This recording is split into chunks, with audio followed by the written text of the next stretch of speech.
स्वागत है। आज हम एक बहुत ही बुनियादी सवाल पर गौर कर रहे हैं जी कि कोई भी फर्म ये कैसे तय करती है कि उसे कितना प्रोडक्शन करना है, मतलब कितना सामान बनाना है। बिल्कुल। और ये सवाल दिखने में आसान है, पर इसका जवाब अर्थशास्त्र की एक बहुत महत्वपूर्ण मान्यता पर टिका है। अच्छा, कौन सी मान्यता? कि फर्म का जो मुख्य उद्देश्य है वो है प्रॉफिट मैक्सिमाइजेशन, मतलब मुनाफा उसे सबसे ज्यादा करना। प्रॉफिट मैक्सिमाइजेशन, ठीक ठीक है। और हम ये मान रहे हैं कि फर्म जितना भी बनाती है वो सब का सब बिक जाता है। हाँ, फिलहाल के लिए ये अजम्पशन लेकर चलेंगे कि जो बना वो बिका, तो प्रॉफिट मैक्सिमाइजेशन गोल है। ओके, इसे समझने के लिए आपने कहा एक खास मार्केट माहौल देखेंगे, परफेक्ट कंपटीशन, है ना? हाँ, परफेक्ट कंपटीशन ये एक तरह का आदर्श मार्केट स्ट्रक्चर है, समझने के लिए एक स्टार्टिंग पॉइंट। इसकी खासियतें क्या हैं? मतलब परफेक्ट कंपटीशन में होता क्या है? इसमें देखिए, बहुत सारे खरीदार होते हैं, बहुत सारे विक्रेता होते हैं। Okay, large numbers. हाँ, और सब एक जैसा सामान बेचते हैं, होमोजीनियस प्रोडक्ट। कोई फर्क नहीं होता एक फर्म के प्रोडक्ट और दूसरी के प्रोडक्ट में। मतलब ग्राहक के लिए सब बराबर। बिल्कुल। और फर्म्स के लिए मार्केट में आना जाना बहुत आसान होता है। फ्री एंट्री एंड एग्जिट, कोई रोक टोक नहीं। और सबको पूरी जानकारी होती है, परफेक्ट इन्फॉर्मेशन, प्राइसेस की, टेक्नोलॉजी की, सबकी। तो इन सब शर्तों का सबसे बड़ा असर क्या होता है फर्म के व्यवहार पर? सबसे बड़ा नतीजा है price taking behaviour. Price taking मतलब कोई अकेली फर्म या अकेला बायर मार्केट प्राइस को इन्फ्लुएंस नहीं कर सकता, बदल नहीं सकता। मार्केट में जो प्राइस पी तय हो गया, बस फर्म को वही मानना पड़ता है। उसे लगता है कि वो इस प्राइस पर जितना चाहे बेच सकती है। अच्छा, तो वो प्राइस मेकर नहीं है, प्राइस टेकर है। ठीक है, तो फिर रेवेन्यू कैसे काम करता है ऐसे फर्म के लिए? रेवेन्यू की कहानी सीधी है। टोटल रेवेन्यू TR क्या होगा? प्राइस P गुणा quantity Q। TR equals P into Q। हाँ, ये तो सिंपल है। और क्योंकि प्राइस मतलब P वो तो कांस्टेंट है, मार्केट ने तय कर दिया, तो TR कर्व ओरिजिन से शुरू होने वाली एक सीधी ऊपर जाती हुई रेखा होती है। क्वांटिटी बढ़ेगी, TR उसी अनुपात में बढ़ेगा। ठीक है, TR समझ आ गया। अब एवरेज रेवेन्यू AR और मार्जिनल रेवेन्यू MR, इनका क्या सीन है? एवरेज रेवेन्यू AR होता है total revenue divided by quantity, TRQ। तो अगर TR is equal to P into Q है, तो AR क्या हुआ? P इंटू QQ, तो सिर्फ P बचा, price. Exactly, AR is equal to P। और मार्जिनल रेवेन्यू MR, मतलब एक और यूनिट बेचने से TR में कितना इंक्रीज हुआ? क्योंकि हर यूनिट उसी फिक्स्ड प्राइस P पर बिक रही है, तो TR में P का ही इजाफा होगा। बिल्कुल सही। MR भी P के बराबर होता है। ये परफेक्ट कंपटीशन की सबसे खास बातों में से एक है। प्राइस टेकिंग फर्म के लिए price is equal to average revenue is equal to marginal revenue, मतलब P is equal to AR is equal to MR। Wow, okay, P is equal to AR is equal to MR, ये point note कर लिया। अब आते हैं असली मुद्दे पर, प्रॉफिट मैक्सिमाइजेशन। हाँ, प्रॉफिट होता है total revenue TR, total cost TC। Firm को वो आउटपुट लेवल, वो क्वांटिटी Q0 कैसे पता चलेगी जहां ये प्रॉफिट मैक्सिमम हो?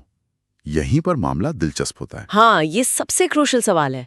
इसके लिए 3 कंडीशंस हैं जो पूरी होनी चाहिए, 3 शर्तें। अच्छा, 3 शर्तें। पहली क्या है? पहली और सबसे जरूरी शर्त, प्राइस P को मार्जिनल कॉस्ट MC के बराबर होना चाहिए। P is equal to MC। P is equal to MC, क्यों? देखिए, क्योंकि P is equal to MR है, तो ये शर्त असल में MR is equal to MC है। सोचिए, जब तक एक और यूनिट बनाने का खर्चा MC, उससे होने वाली कमाई MR जो P के बराबर है से कम है, फर्म क्यों नहीं बनाएगी? हाँ, तब तक तो फायदा है बनाने में। बिल्कुल। प्रॉफिट बढ़ता रहेगा। और अगर MC MR से ज्यादा हो गया तो हर अगली यूनिट नुकसान देगी, प्रॉफिट घटने लगेगा। तो प्रॉफिट मैक्सिमम कहाँ होगा? जहां ये दोनों बराबर हों, MR is equal to MC या कहें P is equal to MC। Precisely, P is equal to MC, ये पहली शर्त। ठीक है, दूसरी शर्त? दूसरी शर्त यह है कि उस आउटपुट लेवल पर जहां P is equal to MC हो रहा है, वहां मार्जिनल कॉस्ट MC घटता हुआ नहीं होना चाहिए, नॉन डिक्रीजिंग होना चाहिए। मतलब MC कर्व ऊपर की ओर जा रहा हो। MC बढ़ता हुआ होना चाहिए, ऐसा क्यों? मान लीजिए MC कर्व नीचे जा रहा है और P को काटता है। उस पॉइंट पर अगर आप प्रोडक्शन बढ़ाएंगे तो MC और गिरेगा, P से और नीचे चला जाएगा, मतलब प्रॉफिट और बढ़ेगा। तो वो पॉइंट मैक्सिमम प्रॉफिट का नहीं हो सकता।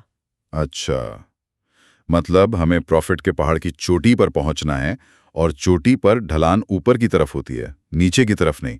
समझ गया। एमसी मस्ट बी राइजिंग और नॉन डिक्रीजिंग। एग्जैक्टली। और तीसरी शर्त? हाँ, तीसरी, ये कॉस्ट को कवर करने से रिलेटेड होगी शायद। बिल्कुल। इसमें शॉर्ट रन और लॉन्ग रन का फर्क है। शॉर्ट रन में फर्म को कम से कम अपनी एवरेज वेरिएबल कॉस्ट जरूर कवर करनी चाहिए। Price should be greater than और equal to AVC, P greater than और equal to AVC. Average variable cost मतलब वो खर्चे जो प्रोडक्शन के साथ बदलते हैं, जैसे रॉ मटेरियल, बिजली। हाँ, अगर प्राइस इतना भी नहीं मिल रहा कि वेरिएबल खर्चे निकले, तो फर्म को प्रोडक्शन रोक देना चाहिए, टेम्परेरी शटडाउन। फिक्स कॉस्ट का नुकसान तो होगा ही, पर कम से कम वेरिएबल कॉस्ट का अतिरिक्त नुकसान तो नहीं होगा। Make sense.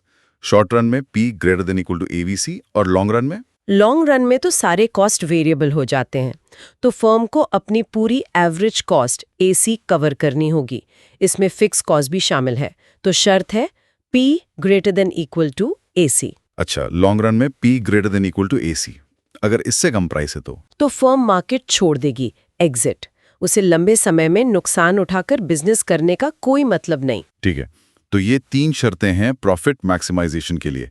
1 P is equal to MC, 2 MC is non decreasing, 3 short run में P greater than equal to ABC, long run में P greater than equal to AC। एकदम सही। तो इन्हीं कंडीशन से फर्म का सप्लाई कर्व बनता है। सप्लाई कर्व यही दिखाता है ना कि अलग अलग प्राइसेस पर फर्म कितना सप्लाई करने को तैयार है। बिल्कुल। फर्म का सप्लाई कर्व इन्हीं प्रॉफिट मैक्सिमाइजिंग डिसीजन से निकलता है। तो शॉर्ट रन सप्लाई कर्व कैसे दिखेगा? शॉर्ट रन सप्लाई कर्व असल में फर्म के short run marginal cost curve, SMC curve, का वो हिस्सा है जो minimum average variable cost, AVC point के ऊपर है और ऊपर की तरफ जा रहा है। मतलब SMC का वो हिस्सा जहां MC बढ़ रहा है और AVC से ज्यादा है। हाँ, मिनिमम एवीसी पॉइंट के नीचे अगर प्राइस चला जाता है तो फर्म सप्लाई शून्य कर देगी, कुछ नहीं बनाएगी। इसीलिए मिनिमम एवीसी पॉइंट को शॉर्ट रन शटडाउन पॉइंट कहते हैं। Short run shutdown point, got it. और लॉन्ग रन सप्लाई कर्व? वो भी बिल्कुल वैसा ही है, बस लॉन्ग रन कॉस्ट्स के हिसाब से। Long run supply curve firm के long run marginal cost, LRMC curve, का वो हिस्सा है जो minimum long run average cost, LRAC point के ऊपर है और ऊपर जा रहा है। तो मिनिमम LRAC पॉइंट के नीचे प्राइस गया तो लॉन्ग रन में एग्जिट। जी, इसलिए मिनिमम LRC पॉइंट को लॉन्ग रन शटडाउन पॉइंट कहते हैं। इसे ब्रेक इवन पॉइंट भी कहते हैं। ब्रेक इवन पॉइंट क्यों? क्योंकि इस पॉइंट पर प्राइस सिर्फ एवरेज कॉस्ट के बराबर होता है। P is equal to minimum LRC, TR is equal to TC होता है। फर्म को सिर्फ नॉर्मल प्रॉफिट मिल रहा होता है। नॉर्मल प्रॉफिट ये क्या है? नॉर्मल प्रॉफिट वो मिनिमम प्रॉफिट है जो फर्म को बिजनेस में बने रहने के लिए चाहिए। ये एक तरह से अपॉर्चुनिटी कॉस्ट है, एंटरप्रेन्योर के टाइम और कैपिटल का। इससे कम मिले तो वो कहीं और चला जाएगा। अच्छा, तो ब्रेक इवन पर बस नॉर्मल प्रॉफिट। ओके, अब ये बताइए कि ये जो सप्लाई कर्व है, जी, चाहे शॉर्ट रन हो या लॉन्ग रन, क्या ये खिसक भी सकता है, शिफ्ट हो सकता है? हाँ, बिल्कुल हो सकता है। सप्लाई कर्व दिखाता है प्राइस और क्वांटिटी सप्लाई का रिश्ता, अदर थिंग्स रिमेनिंग कांस्टेंट।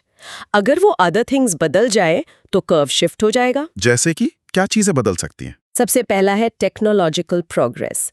अगर कोई नई टेक्नोलॉजी आती है जिससे प्रोडक्शन सस्ता हो जाता है, मतलब मार्जिनल कॉस्ट MC कम हो जाता है, तो फर्म उसी प्राइस पर ज्यादा सप्लाई करने को तैयार होगी। हाँ, MC कर्व नीचे शिफ्ट होगा तो सप्लाई कर्व दाईं ओर राइटवर्ड शिफ्ट हो जाएगा, ज्यादा सप्लाई। ठीक है, टेक्नोलॉजी और इनपुट प्राइसेस, मतलब जो चीजें प्रोडक्शन में इस्तेमाल होती हैं, जैसे लेबर की वेजेस या रॉ मटेरियल का दाम, अगर ये बढ़ जाते हैं तो कॉस्ट बढ़ जाएगी, MC बढ़ जाएगा। सही, MC कर्व ऊपर शिफ्ट होगा और सप्लाई कर्व बाईं ओर लेफ्टवर्ड शिफ्ट हो जाएगा, मतलब उसी प्राइस पर कम सप्लाई। और अगर इनपुट प्राइसेस घटते हैं तो उल्टा होगा, सप्लाई कर्व राइटवर्ड शिफ्ट होगा। Input prices, make sense. और कोई फैक्टर? टैक्सेस? हाँ, टैक्सेस का भी असर होता है। मान लीजिए सरकार यूनिट टैक्स लगाती है, मतलब हर यूनिट बेचने पर एक फिक्स अमाउंट का टैक्स। अच्छा, पर यूनिट टैक्स। हाँ, तो इससे क्या होगा, फर्म का मार्जिनल कॉस्ट भी बढ़ जाएगा टैक्स अमाउंट जितना, और एवरेज कॉस्ट भी। दोनों ऊपर शिफ्ट होंगे। तो सप्लाई कर्व? लेफ्टवर्ड शिफ्ट होगा। टैक्स लगने से सप्लाई कम हो जाती है। ठीक है, टेक्नोलॉजी, इनपुट प्राइसेस, टैक्सेस, ये सप्लाई कर्व को शिफ्ट कर सकते हैं। अब ये तो हुई एक अकेली फर्म की बात।